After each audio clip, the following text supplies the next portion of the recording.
হে জগতবাসী, আজ আমি শামীম আলী চিশতি আপনাদের সামনে একটি আলোচনা নিয়ে আসলাম। সে আলোচনাটি হলো যে আমরা কি করতেছি, যে কোরআনকে না বুঝে আমরা কিছু কিছু ভুল করে যাচ্ছি। সেই ভুলগুলো হলো, দেখা গেছে কোরআন পড়ব, হাদিস পড়ব, নামাজ পড়ব, রোজা রাখব, হজ জাকাত করব, ব্যাস আমাদের সমস্ত ইবাদত এতটুকু করলেই শেষ। তবে আমি বলবো, এরকম যারা ভাবে আর এরকম যারা করে তারা অবশ্যই আল্লাহর ইবাদত করে, কিন্তু তারা শেষে ধরাও পড়ে, আল্লাহর কাছে ধরাও পড়ে। যেমন হযরত মুহাম্মদ সাল্লাল্লাহু আলাইহি সাল্লাম, তিনি সাহাবিদেরকে বায়াত করতেন, এরপরে তাদেরকে কর্ম আমল সাধনা দিতেন। তখন এগুলা করতে করতে তারা আল্লাহর ওলি হতে পারে।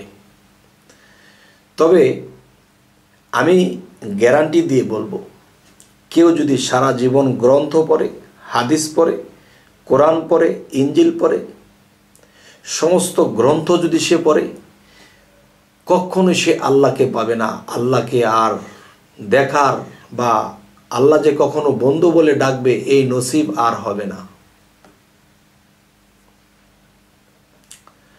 কেননা যে আল্লাহ কি বলেছেন, যে তোমরা কোরআন হাদিস পড়ে হয়তো আমার ঘটনা জানলা, আমি কে আমি কি তা তোমরা জানলেই কিন্তু একটা ব্যক্তির বিষয়ে যদি আমি কিছু জানি, আমি কিছু বুঝি, তাহলে কিন্তু তার সাথে আমার সম্পর্ক হলো না। আচ্ছা, যদি তার সাথে আমার সম্পর্ক করতে হয়, তার সাথে আমার প্রেমের খেলা খেলতে হয়, তাহলে আমি সরাসরি তার সাথে সম্পর্ক করতে পারবো না, প্রেমের খেলা আমার হবে না। তো সেই প্রেমের খেলা করতে হলে আমাকে কি করতে হবে?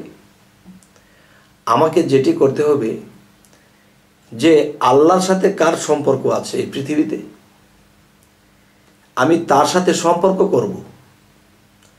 আমি তার সম্পর্ক যখন করব, তখন তার সাথে চলতে চলতে, তার সাথে ওঠা বসা করতে করতে, তখন বন্ধুর যিনি বন্ধু, তার সাথে আমারও সাক্ষাৎ হয়ে যাবে। তাই আউলিয়াদেরকে যদি কেউ বন্ধু বানাতে পারে, তাহলে তারা আল্লাহর বন্ধু হতে পারে।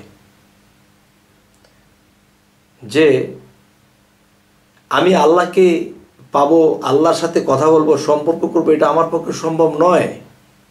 তখনই সম্ভব হয় যখন আল্লাহর ওলির সাথে চলাফেরা করে, কথা বলে এবং তাদেরকে মানতে থাকে, তাদেরকে বন্ধুর মতো ভালোবাসে। তখন আল্লাহর ওলিরা হলো আল্লাহর বন্ধু। ওলিদেরকে বলে, হে দোস্ত, আপনার যে দোস্ত, আপনার যে বন্ধু, সে তো আমারও বন্ধু। তাহলে বোঝাতে চাই, আমরা গ্রন্থ পড়ব, কোরআন হাদিস সমস্ত কিছু পড়ব, কখনো আল্লাহর সাথে সম্পর্ক করতে পারবো না। আল্লাহর সাথে সম্পর্ক করতে হলে আল্লাহর সাথে যার বন্ধুত্ব আছে, তার সাথে যদি আমি বন্ধুত্ব স্থাপন করতে পারি, তাহলে আল্লাহর বন্ধু আমি হয়ে যাব। কারণ বন্ধুর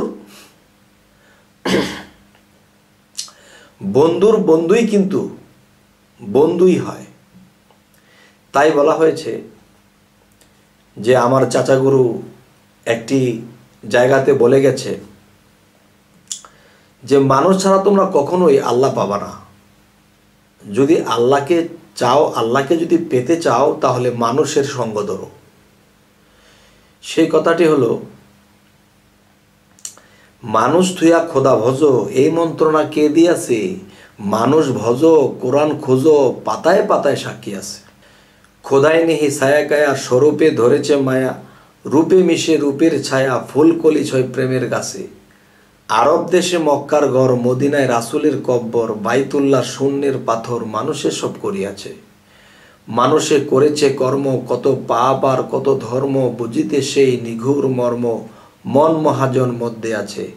এবার খুলবে যখন দিলের কপাট, দেখবে তবে প্রেমের হাট, মারেফত সিদ্ধের ঘাট, সকলই মানুষের কাছে। এবার সৃষ্টিরও আগে পরোয়ারে মানুষের রূপ নেহার করে, ফেরেশতারা যাইতে না রে, মানুষ তথায় গিয়াছে রে। ওরে মানুষের সঙ্গ লইয়া পৃথিবীতে জন্ম হইয়া, খেলতে হইল মানুষ লইয়া, জাত বিনি কি জাত বাসে। এবার মানুষের ছবি আঁকো, পায়ের দুলি গায়ে মাখো, শরীয়তটা সঙ্গে রাখো, তত্ত্ব বিশদ গোপন আছে। এবার জ্বালালে কয় মন্দ্রে পাজি, করবে কত বেলে হাজি, ওরে মানুষ তোমার নায়ের মাঝি, একদিন গিয়া হবি পারি। তবে হে জগতবাসী, এই কবিতার মধ্যে জালালউদ্দিন খাঁ আমার চাচাগুরু কি ইঙ্গিত করলেন? যে কেউ বলতেছে নামাজ পড়বো, রোজা করব, কোরআন পড়ব, তাই তো আল্লাহ খুশি হয়ে যাবে। না বাবা না।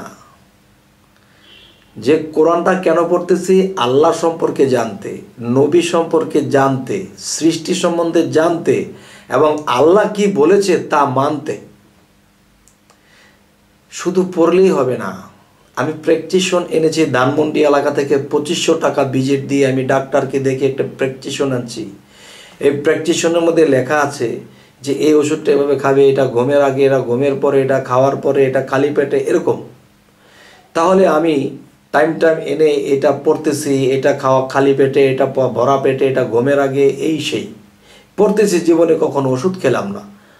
তাহলে সারা জীবন প্র্যাকটিশন পড়লে কাজ হবে না যদি ওষুধ না খায়। ঠিক তেমনি কোরআনের মধ্যে আল্লাহ যা করতে বলা হয়েছে যদি আমরা তা না করি, তাহলে সারা জীবন কোরআন পড়লে কিছু হবে না। তবে আরও একটি কথা হলো যে এই কোরআনটাকে নিয়মিত পাঠ করার কথা বলা হয়। কেন করা হয়? যে কোরআনে আল্লাহ যা বলেছে আমরা যদি ভুলে যাই, তো বারবার পাঠ করলে সেই কাজগুলো আমরা করব যা এখানে লেখা আছে।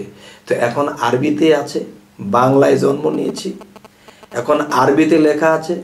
তো এখন আরবি তো বুঝি না, ওইটাকে টান করে সুর করতে শিখেছি, সুর করে পড়ি, কিন্তু কি যে বলছে আল্লাহ তা বুঝিনি। তখন আমি মূর্খই রয়ে গেলাম। কোরআনের হাফেজ হওয়ার পরেও আমি মূর্খ। যাই হোক, হে জগতবাসী, তো আজকের যে আলোচনাটি করলাম, এই আলোচনাটি করার যে কি কারণ অবশ্যই আপনারা আমার এই আলোচনার মাধ্যমে বুঝতে পেরেছেন।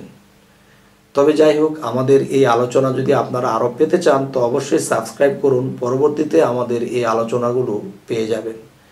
তো আজ এই বলেই রাখবো, সকলেই ভালো থাকবেন। আল্লাহ হাফিজ।